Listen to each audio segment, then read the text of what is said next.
Question 13c, Part 1. Differentiate ln x all squared.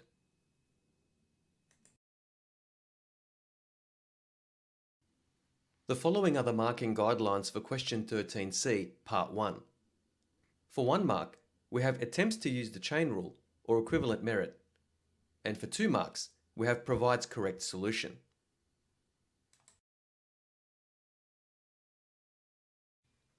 Ln x all squared is an example of a composite function, hence the chain rule will need to be applied. By the chain rule, d dx of ln x all squared is equal to the derivative of the outer function, which is the squared function, multiplied by the derivative of the inner function, which is the ln x function. So that's equal to 2 ln x multiplied by 1 over x, which is equal to 2 ln x over x.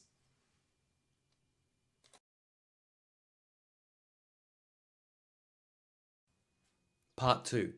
Hence, or otherwise, find the indefinite integral of ln x over x dx.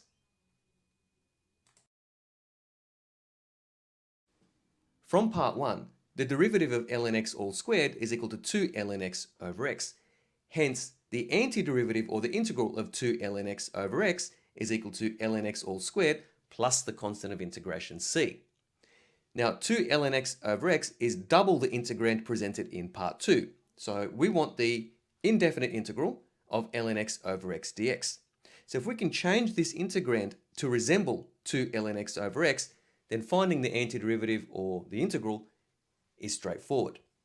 And we can do that by multiplying the numerator of this integrand by 2, but then compensating for that on the outside by multiplying the entire integral by half. So the integral of ln x over x dx is equal to half of the integral of 2 ln x over x dx. And using Part 1, that's equal to half of ln x all squared plus c.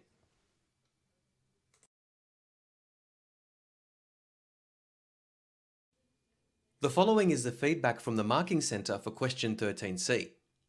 In better responses, students were able to demonstrate an understanding of the laws of logarithmic differentiation and use the chain rule to differentiate correctly.